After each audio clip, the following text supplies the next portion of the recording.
Kanalıma hoş geldiniz.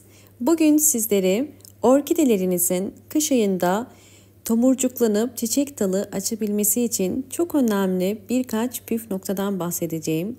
Gördüğünüz üzere orkidelerim şu anda bol bol çiçek açmaya başladılar. Bunlar sonbaharda vermiş olduğum sıvı bitki besinleri sonrasında çiçek dalı çıkaran orkidelerim ve artık tomurcukları büyüdü ve çiçek açmaya hazırlanıyor.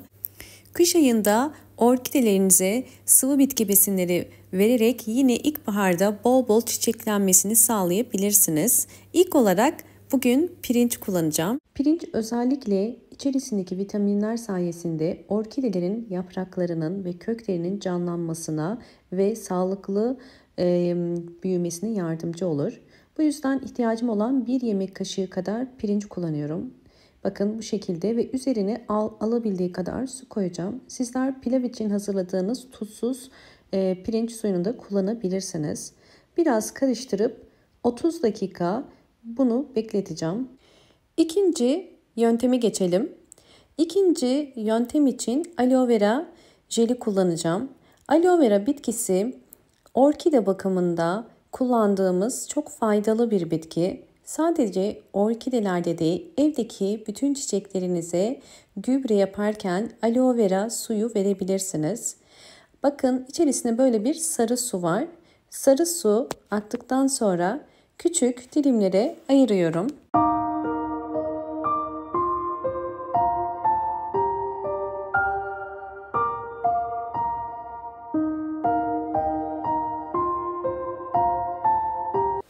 İkinci yöntemde aloe vera suyundan faydalanmak için bu şekilde bir robotun içerisine küçük küçük dilimlediğim aloe vera yapraklarını koydum ve üzerine 200 ml su koydum. Şimdi blenderdan geçiriyorum. Videomu eğer buraya kadar izlediyseniz ve beğendiyseniz hemen beğen tuşuna basıp kanalıma da abone değilseniz eğer bana destek olmak için abone olup zil sesini de bildirimleri erken almak için açık konuma getirebilirsiniz. Evet, robottan geçirdim. Püre halini getirdim. Burada dikkat etmeniz gereken süzmeniz. Çünkü aloe vera yapraklarının kökleri yapışmaması gerekiyor. Sadece suyunu kullanacağım.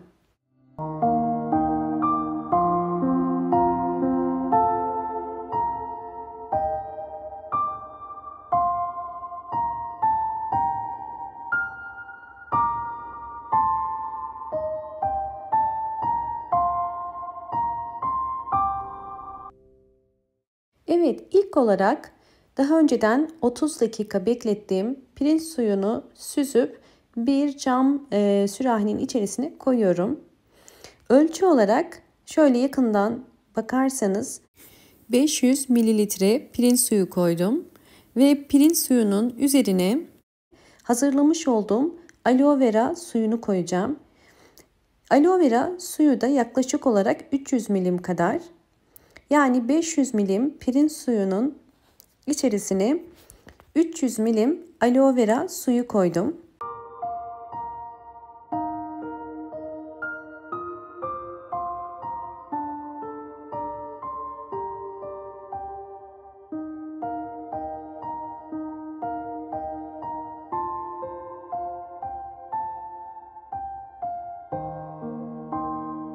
Evet, ilk olarak orkidelere su ya da vitamin vermeden önce köklere bakıyoruz. Orkidenin kök rengi eğer bu şekilde beyaz ya da gri ise suya ihtiyacı var demektir. Eğer orkidenin kök rengi bu şekilde yeşil ise suya ihtiyacı yoktur. Eğer kökler bu şekilde yeşil iken su verirseniz orkideyi fazla suladığınız için köklerde çürüme, yapraklarda sararma ve çiçeklerde solma olur. Bu yüzden su vermeden önce mutlaka köklere bakın. Evet, şimdi her bir saksı için hazırlamış olduğum pirinç suyu ve aloe vera suyunu bir araya getirerek 6 yemek kaşığı kadar her bir saksıya bu karışımdan veriyorum. Kesinlikle bu tarz sıvı bitki besinlerini çok sık ya da çok fazla vermeyin. Her bir saksı için 6 yemek kaşığı ideal ve bu karışımı ayda bir kere vermeniz yeterli. Özellikle bu ayda vereceğiniz karışımlar orkidelerinizin ilkbahar ayında çiçek dalı çıkarmasını kolaylaştırır.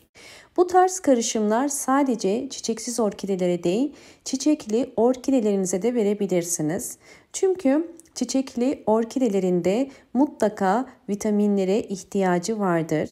Gördüğünüz üzere suyun içerisinde biraz bekleyince kök rengi değişti. Gri kökler yavaş yavaş yeşil oluyor. Buradan da kök renginden su ihtiyacının nasıl karşılandığını görmüş oluyoruz. Kesinlikle her zaman köklere bakarak orkidelere su verin. Sıvı bitki besinlerinin orkide üzerindeki gelişimini paylaşacağım.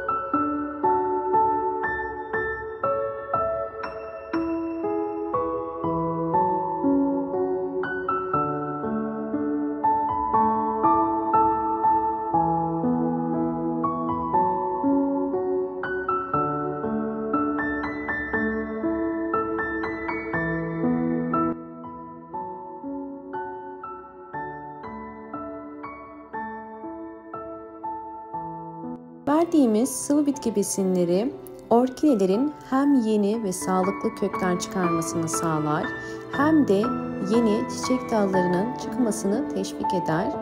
Ve sizlere son bir püf nokta daha. Bundan önce eğer videomu izlediyseniz ve beğendiyseniz hemen beğen tuşuna basıp kanalıma da abone değilseniz eğer bana destek olmak için abone olursanız çok mutlu olurum. Bol bol yorumlar yapıp yorumlar kısmında da sorularınız varsa sorabilirsiniz. Yine ölmek üzere olan bir orkideydi bu ve birçok yaprağını kaybetmiştim. Gördüğünüz üzere bu orkide hem yeni çiçek dalı çıkardı hem de daha parlak ve daha sağlıklı bir yaprak çıkardı. Orkidelerin özellikle sağlıklı yapraklara sahip olması kesinlikle bol ışık almasıyla alakalı. Orkideler sadece yapraktan ışık alarak gelişimlerini gösterebilirler. Orkideleri kesinlikle kökten ışık almasına gerek yoktur. Orkide tesislerine bakarsanız eğer orkideler sadece yapraklardan ışık alır. Bakın gördüğünüz üzere bu orkidemde vermiş olduğum sıvı bitki besini ve aynı zamanda bol ışık almasıyla bu şekilde çiçeklerini döker dökmez yeni çiçek dalları çıkarmaya başladı. Orkideleriniz çiçeğini döker dökmez yeni çiçek dalı çıkarıyorsa bu orkidenizin sağlıklı olduğunu gösterir. Sadece yeni çiçek dalları değil, aynı zamanda bakın hava kökleri bile aktif. Böylelikle orkidemiz yapraktan almış olduğu ışık ve sıvı bitki besinleri sayesinde bol bol çiçeklenmiş oluyor. Sizlere de tavsiyem özellikle kış ayında orkidelerinizi mutlaka bol ışık ve güneş alan bir yere koyun. İlkbaharın gelmesiyle orkideleriniz canlanacak. Hem yeni yapraklar hem yeni kökler ve çiçek dalları çıkaracaktır. Umarım bu videom sizler için faydalı olmuştur. İzlediğiniz için teşekkür ederim. Hoşça kalın, sağlıkla kalın.